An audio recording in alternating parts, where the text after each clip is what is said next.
How's it going, everybody? Welcome back to Set 6, and today we have got Chapter 2 of Episode 2 of The First Soldier. It's still a bit of a mouthful, innit? It's still a bit of a mouthful, but yeah, we've got Chapter 2, and there's some very interesting things that go on in this chapter, so we're going to jump straight into it, like the video, subscribe for future content, but let's do this. So, in the first chapter, we saw Sephiroth and Angeal along with Bachman, the company photographer and PR guy, heading to the Agara Forbidden Zone and Robio, which is on the Wutai continent. And Sephiroth and Angeal are here to find a group of soldiers who came out on an expedition but haven't been heard from since. We hunt about and we find that all but one of them are dead, and the person that we find is called Alyssa.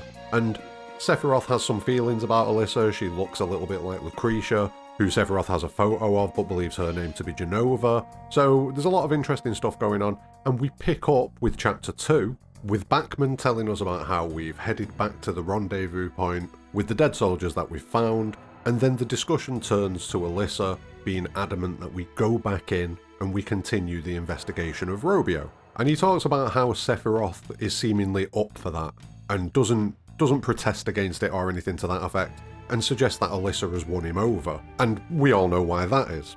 The helicopter pilot says his farewells and says that he's going to take the fallen soldiers to the R&D department, which, you know, means Hojo got some new toys to play with probably. And the pilot then offers to give Alyssa a ride to get that arm checked out, but she says that her mission isn't finished, so she's sticking about. After this, we get a shot of Sephiroth going through some new swords, trying to select one that works for him, and he just picks one up and kind of says, "This one will do." Alyssa then comes up behind Sephiroth and says, "It's a bit weird that you've got to use standard issue gear. You're a big hero, right?" And Sephiroth tries to dismiss this by saying, you know, they all cut the same, but Alyssa then points out, well, why did you pick that one then specifically? And Sephiroth says he just had a feeling about it. And this is going to be a chapter where we get a lot more Masamune based stuff, so prepare yourself. Because, yeah, there's some pretty shocking stuff in this chapter. We'll keep moving. We come back to the group still gearing up, getting ready to head back into the Agara Forbidden Zone and Robio, and Alyssa points out that she was close to death. She was wounded, she thought she was done for, and then she miraculously gets rescued, but not only rescued, but rescued by a hero like Sephiroth. And she's definitely doing feels like she's doing a bit of a cheerleader routine here, you know, G-ing Sephiroth up, bigging him up. And while this conversation's going on, in the top right hand corner we see one of those purple wispy orbs that we saw in the previous chapter around the time when we discovered Alyssa. And Angeal clearly picks up on this, and we're ready to defend ourselves for a fight that comes, but afterwards Alyssa points out that usually when she doesn't have an injured arm, she's a pretty good fighter and she'd have been able to help out, but because of that she can't. But she also points out that Angeal seems to have a bit of a sixth sense when it comes to detecting hungry fiends, as she puts it. To which Angeal's he seems like he's a little bit off-put by this. He's like, yeah, I guess. And then we see another purple wisp behind him, and again, Angeal picks up on it. So Angeal's definitely getting some indication and some sense of what is going on here. Or maybe not what is going on, but that something is going on. Anyway, we get another scene with just Angeal and Sephiroth this time, and Angeal just straight up asks Sephiroth, why are you acting a bit weird around Alyssa? And Sephiroth just responds that he's giving this camaraderie thing a go. He's going to try this being part of the team thing out. That's the excuse he's going with. Anyway, we get interrupted by Bachman, who's being chased by monsters, so we step up and save the day. And Bachman afterwards points out that, you know, we saved him obviously, but Sephiroth and Angeal aren't even in sync with each other at this point, and they're still getting the job done. And Angeal just says, yeah, we're only going to get better from here. And Angeal says, you know, it's an honour to work with Sephiroth, you know, tries to bridge that gap with Sephiroth again. And Sephiroth's just like, is it? If you say so, and walks off. So much for giving that camaraderie thing a try, eh, Sephiroth? In the next scene, we get Bachman thinking out loud around Sephiroth, and talking about how Alyssa is a similar type of soldier to Angeal, and basically saying that Angeal and Alyssa are the type of soldier that bring a team together and work together and support each other, and they find strength in building those bonds with other people, whereas Sephiroth is more of the hero type of soldier, the one that goes out there and gets the job done, and doesn't really find that much strength in bonding with other people. You know, he's more of a lone wolf. But this conversation's cut short when Alyssa runs over screaming for help, and she's been attacked by monsters again. The monsters in this area are very rude. You know, we're trying to get information here, and they just keep interrupting us.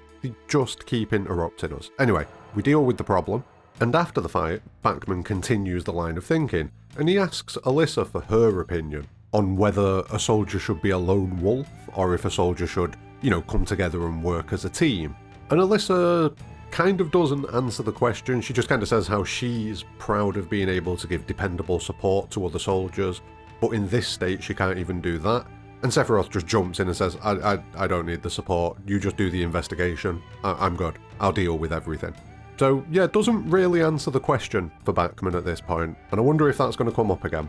The group press on and head back towards Robio, and the pace is a little bit too much for Alyssa and Bachman, so we slow down a little bit after they basically just complain and say chill. But then after that we come across this large rock in the middle of the pathway, and Alyssa stops and checks it out, and she says that you can see that these rocks were melted under high temperatures, and that it's evidence that powerful fire magic was once used in this area. And then she jumps into a bit of backstory, and she says that around 2,000 years ago, the ancients arrived to tame this land, and that they named this place Igara, and then proceeded to expand their territory southward. And she said that within a century, Igara was transformed from a barren wasteland into a lush, fertile grasslands. So the ancients had come in there and done their thing about 2,000 years ago. But then, without any kind of warning, a fearsome beast invaded the region. She talks about how the monster would attack people and animals, and it would just slaughter anything that got into its path, and that the people of Igara never gave it a name because they didn't want anyone to remember it, and that eventually a group of them stepped up, pursued the beast south, and defeated it, and they incinerated their foe with scorching magic. Now the magic that they used was strong enough to kill the beast, but it was also so strong that the earth caught fire, and the flames spread.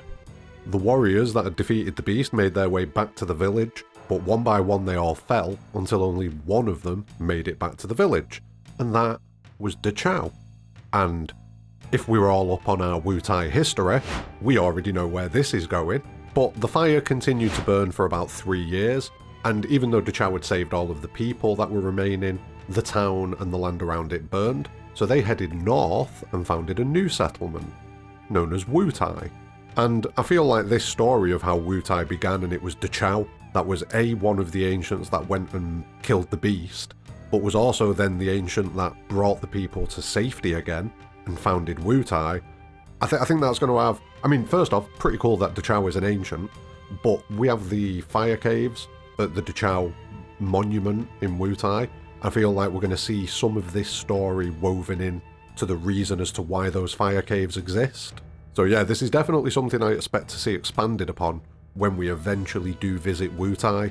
I've got a strong feeling that it's going to tie in with this story. So, very cool. Very cool.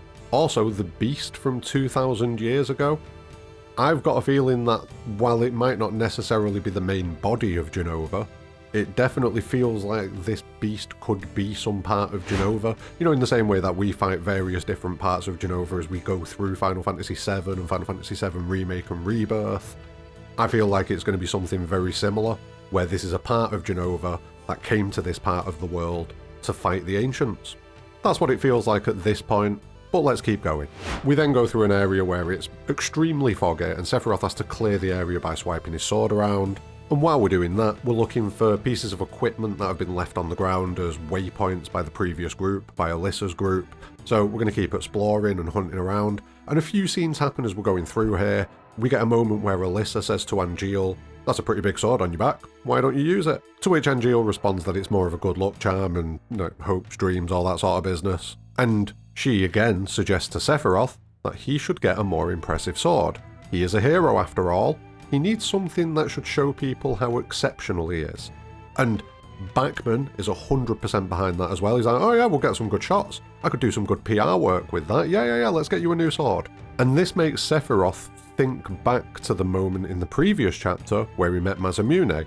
And he says, "You know what? I think you might be right."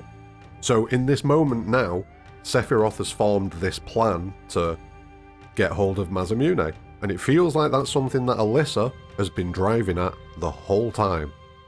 More to come on that later. Anyway, we keep swiping and swooshing around with Sephiroth until we get to another fight, and after the fight, Alyssa points out that Sephiroth and Angeal just make it look so easy, which makes Sephiroth ask Alyssa if she's an active model, referring to the type of soldier that she is. And Alyssa says, yeah, modified with special cells. Ah, the Hojo juice. The Hojo juice. But then Batman comes in with something pretty interesting. He says that he heard that those cells were grown from something that they scraped off a meteorite, and asks if Sephiroth and Alyssa and Angeal know anything about that. And I don't think we've ever heard this before, but it kind of makes sense.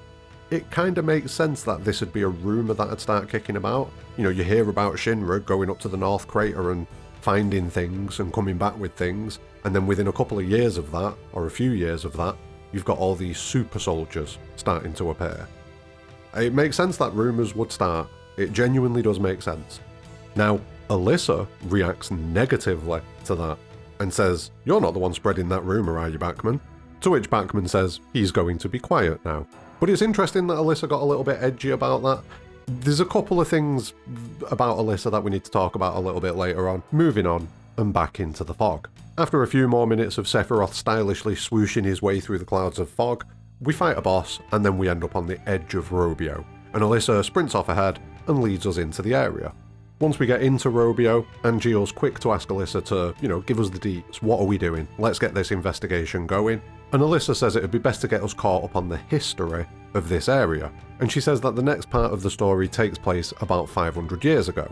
So it was seemingly a pretty quiet 1500 years, and then we come to Robio again. Now Alyssa says that for a long time people stayed away from this place, but eventually a group of settlers decided to try their luck. And they were ancients as well. And it's good to know that there are still some ancients kicking around about 500 years ago, enough to set up a new settlement potentially. But Alyssa does point out that their numbers are already greatly diminished by this point, but that they still have the knowledge and the power, it would seem, to revive the land. And revive the land they did, and the town flourished again. But then, obviously something happened, which led to Robio being destroyed for a second time. And that is what Alyssa says we're here to find out. So the plan is to take a map of the village and then explore the major buildings and inspect them and go over everything. As we head deeper into Robio, we come across these large stones that seem to be scattered around the place, and Alyssa says that they were set up by the people of Wutai as a barrier of sorts to keep in whatever the bad thing was in the Agara Forbidden Zone. We then see a bunch of purple orbs appear in the area, and then a bright flash, and we start to see a vision of the people of Robio seemingly going about their daily lives. And we can hear that they're making noise, that they are talking to each other, but we can't see what it is that they're saying. Now, obviously this throws everyone for a bit of a loop, and Bachman immediately gets his camera out and starts recording what's going on. But before we can get much done, we get attacked again. These rude monsters. After the fight, the visions have all dissipated, and Alyssa asks everyone if they all saw it, and everyone confirms that they did see it. So everyone saw what went on, it wasn't targeted at one specific person, and Angeal suggests that it's something we were meant to see, and that it feels like someone's trying to give us a message, basically. And Sephiroth agrees. Sephiroth's definitely interested now, there's some sort of mystery going on here. So we carry on exploring, and we find burn marks everywhere, and Angeal suggests that maybe something erupted nearby. Then we see more purple orbs, and we get another vision. And this time it's a similar scenario, all of the villagers knocking about, but this time everything seems to be engulfed in flames, there seems to be a bit of a panic going on, and then just as the vision ends, we see what looks like a sword slash, and we see one of the villagers go down. Sephiroth then says one of the most depressing lines that I think I've ever seen, and he says, "Why did they seal this place away? Are they trying to conceal an uncomfortable truth by erasing the past?" A monster appears, and then Sephiroth says, "I'd never let that happen to me." Poor Sephiroth. Poor Sephiroth. Anyway, no, I'm not feeling sorry for Sephiroth. Moving on.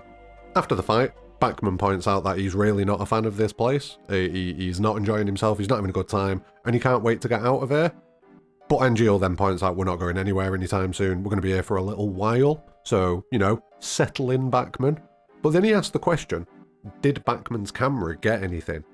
And Bachman says that there's no picture, but you can hear something. The viewpoint shifts to what's on the camera, and we see the scene that we've just seen previously, but we've got full dialogue now. And it's basically just people saying, get the water, put the fire out. But at the end of it, we see the sword slash, we see the villager go down, and then we see Masamune walking through the flames. And it's pretty weird that an illusion or a vision can be caught on camera. I think that's a little bit weird. It makes me think that it's not an illusion that's being transmitted into their minds, but it's like it's an echo.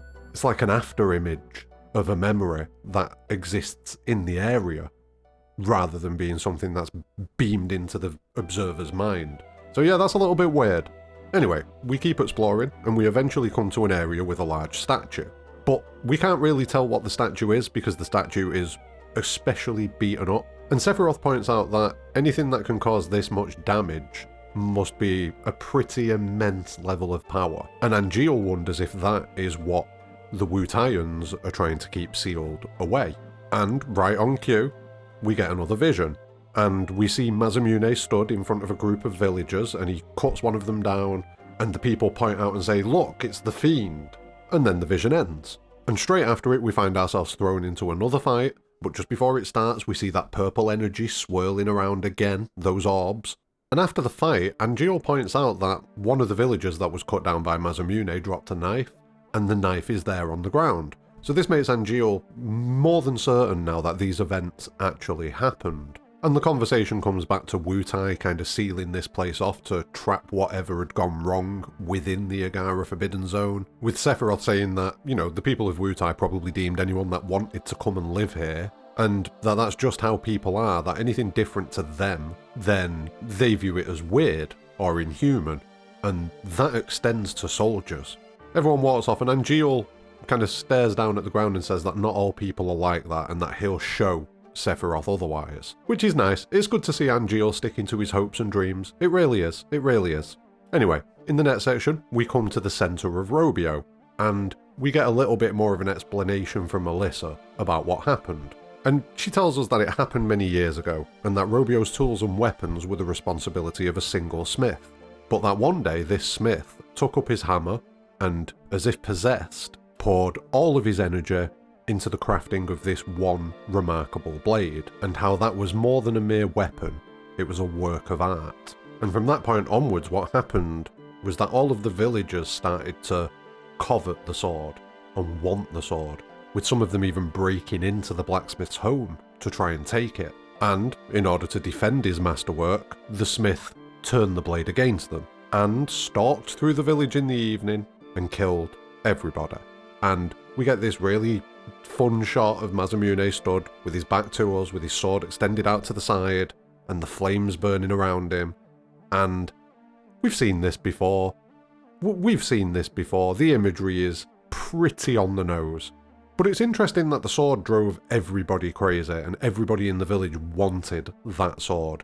But this desire for the sword stopped all of the villagers banding together in order to defeat Masamune, and that's what led to their downfall. And as Alyssa finishes telling this story, Masamune drops into the centre of the town square, and he's got a couple of those purple orbs swirling around him, and he looks a little bit different. He's got a blade sticking through his chest, he's got a very demon-esque looking visage to him, and he's actually named when we get into combat as Demon Masamune. And Alyssa points out that he was seduced by the sword just as much as anybody else.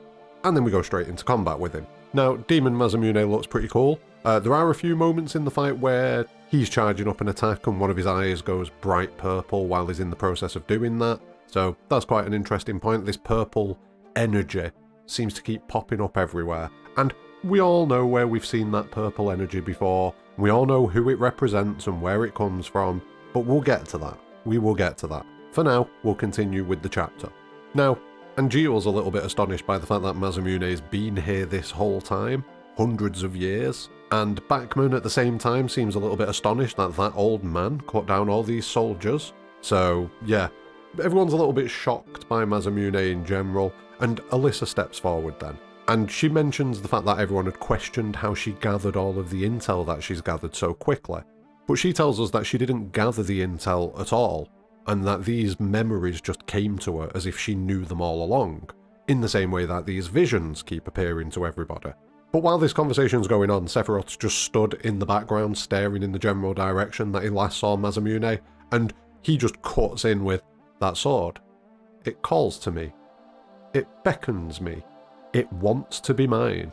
So, that's fun. I wonder how that's going to pan out. But that thought gets interrupted by a bell ringing, so we sprint off to see where that bell came from. Who's ringing a bell at this time? What's going on? This is the Forbidden Zone.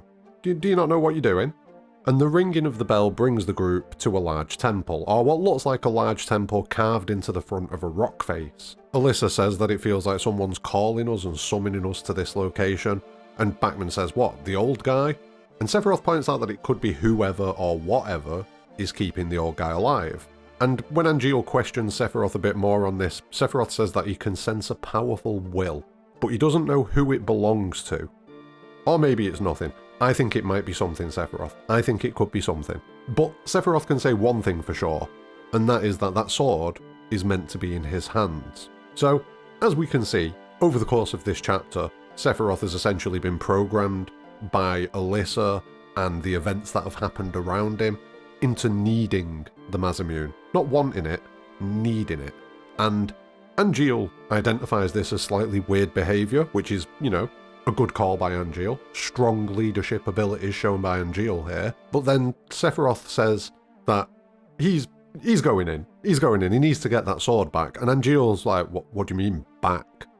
What do you mean back? And this is pretty interesting. It feels like a bit of a throwaway line, but I think there could be quite a bit to this. And it feels very Jenova based, and we'll go into this in a minute. But yeah, very weird line from Sephiroth. But he tries to go into the cavern, and Angeal eventually talks him down from it, saying, we've got an injured person and a civilian here. Just chill, wait outside, we'll rest, and then in the morning, we'll go in there. And Sephiroth agrees to this, with the chapter ending with Alyssa saying that she can't stop wondering about that bell, and she can't wait to see what we find.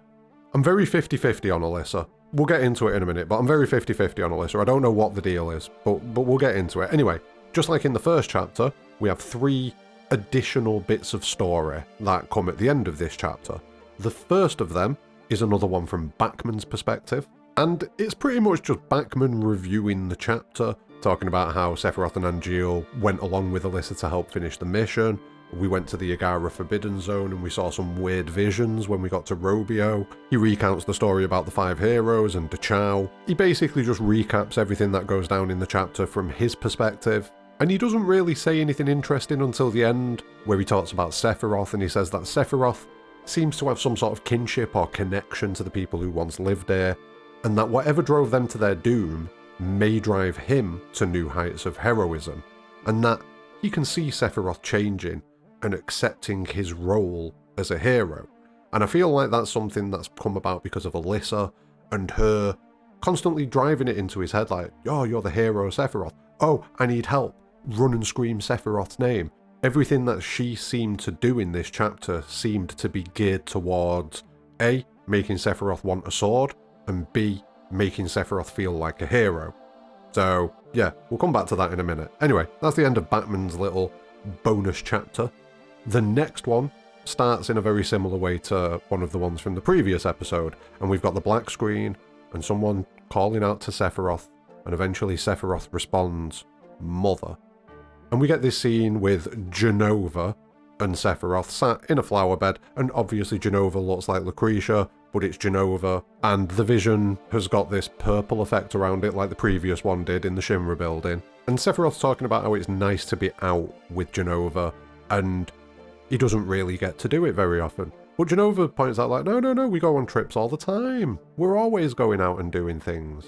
And it's just more of that alteration of Sephiroth's memories. We saw it a little bit in the previous chapter, and now we're seeing it even more in this chapter. And Jenova goes on to say that Sephiroth doesn't need to worry about that anymore, because she's always going to be with him when he goes on these missions. And she carries on with the reinforcement, saying that she's proud of him and saying that he's a hero.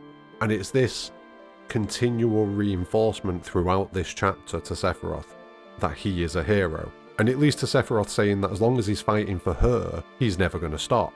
And then we get Jenova talking about how she's always going to be there to protect Sephiroth, even if the whole world stands against him. And it's just this whole delusion that's going on in Sephiroth's mind right now. Except when we've seen it with Cloud and potentially with other people, it seems to be a negative delusion. Whereas in this moment with Sephiroth, it's a positive one. It's giving him things that he hadn't had previously. You know, because he'd been raised in the Shinra building as an experiment, basically. So these things that he's always wanted, Jenova's tapped into that, and it's giving him what he wants in order to reinforce the bond between the two of them. But not only that, it's to reinforce the actions and the behaviours that Jenova wants. And this is the usual stuff that we see Jenova do, affecting a person's memories, working its way into a person's existence by mimicking people. And maybe this is the other side of it from what we see with Cloud, where when Cloud's weak, that's when Jenova is able to do the most damage to Cloud and take more control. Whereas with Sephiroth, he's not necessarily weak, but there is a weakness there. So Jenova's targeting that weakness. It's very interesting to see, and it's definitely changing my opinion on Jenova a little bit, but we'll get to that in a second. The final one of these little extra bonus chapters that we get is focusing on Angeal again. And again, we've got that purple trim, that purple hue around the edge of the screen, which is suggesting that maybe there is some sort of Jenova influence going on here. But it is pretty much just Angeal being sent off by his parents and by the village. Everyone's being all celebratory about it. You know, Angeal's joined Soldier, and this is a happy time. It's a happy send-off. And towards the end of it, we get to see the moment where Angeal's father gives him the Buster Sword, and we get the establishing of that hopes and dreams mentality that Angeal has. You know, we see the genesis of that. Haha, I had to say it once. But yeah, generally a pretty wholesome scene. A little weird that we've got this purple hue around the edges of it, because, like I say, I would associate that with a Jenova manipulation. And I don't necessarily see a manipulation in this chapter, but there's the suggestion that there is one. So, more in the future on this, I'm going to guess. I'm going to guess we're going to get more of this as we go forward into Chapter 3, Chapter 4, etc. But yeah, that's the end of everything. And in general, mega interesting chapter. First things first, Alyssa.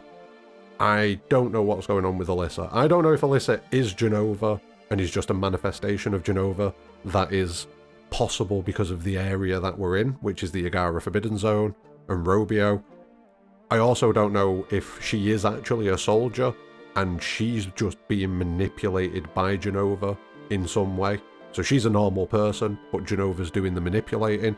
I don't understand how she looks like Lucretia so much. People do look similar though. It does happen. It could be an entire coincidence, and Jenova's just identified this, and maybe not even identified it, maybe just got lucky and it's making things easier. I don't know, but there's definitely something weird going on with Alyssa. I'm not willing to 100% slap down and say, yes, she's Jenova, but it's possible. And at the very least, it feels like there is some Jenova manipulation going on, because, as we've already had pointed out to us, she is a soldier. She has been experimented on with Jenova's cells. So the jury's still out for me on Alyssa.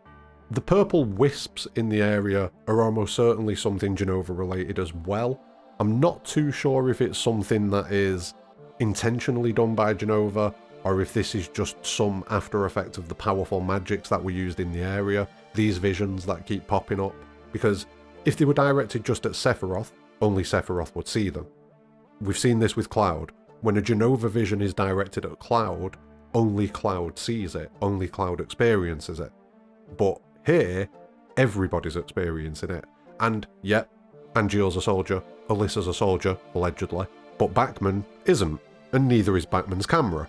And I feel like it's probably something that's just happened to the area in general, although it is possible that Masamune, or whatever this consciousness that might be controlling Masamune or keeping Masamune alive, they could possibly be doing this as well.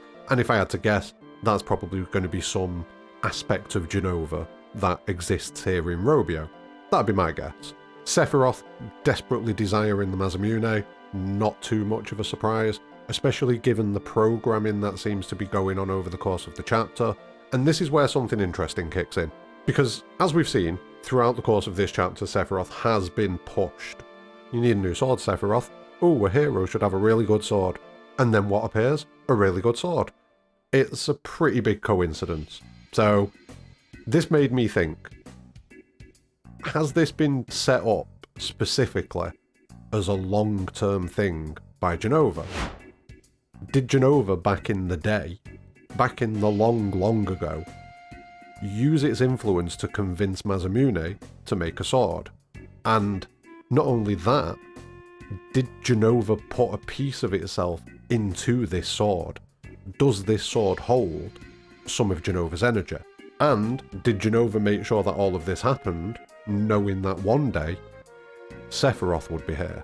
A Sephiroth that would be the closest thing to a perfect avatar that Jenova could have, eventually. Once Jenova's done the groundwork on Sephiroth. And this makes me think, if Jenova has done this with all of this forethought, knowing the future essentially, it brings into question time in general in the Final Fantasy VII universe, which is already something that we've had thrown into question a little bit, with Zack seemingly hopping forwards by a couple of months in Final Fantasy VII Rebirth at the end of Remake, a Sephiroth and an Aerith that know the future, and a game of 4D chess against each other, using the party and everybody else as the pieces. And now we've got Jenova seemingly putting the Masamune in place for Sephiroth to encounter it, and then seemingly doing a lot of heavy lifting, getting Alyssa to convince Sephiroth that this is something that Sephiroth needs, and then having a Jenova vision, which confirms to Sephiroth that he is a hero. So if you take this, Mother says that I'm a hero, and Alyssa says that heroes should have a really powerful sword, and Alyssa looks a little bit like Mother, then ipso facto, I need that sword. That seems to be what's going on over the course of this chapter. I can't wait to get more information on it. Demon Masamune was quite interesting as well. It was clearly a corrupted version of Masamune. The blade that's sticking through his chest is quite interesting. I'm not sure what that's meant to signify. Maybe that is the real Masamune, and the version that we see him wielding is like a spectral version of it or something like that. It's going to be fun getting more details about this as the chapters progress. I cannot wait for Chapter 3 now. I've not seen anything about when Chapter 3 is going to drop. I assume we'll get some information about that in the new year, but based off how they've been doing it with like the do a month, skip a month, I'm going to guess February. But fingers crossed we get something sooner than that, because I need to think about this more and talk about this more, and I need more info. I'm probably going to do another video about this in a few days, in maybe a week, once I've gathered my thoughts about it a little bit more.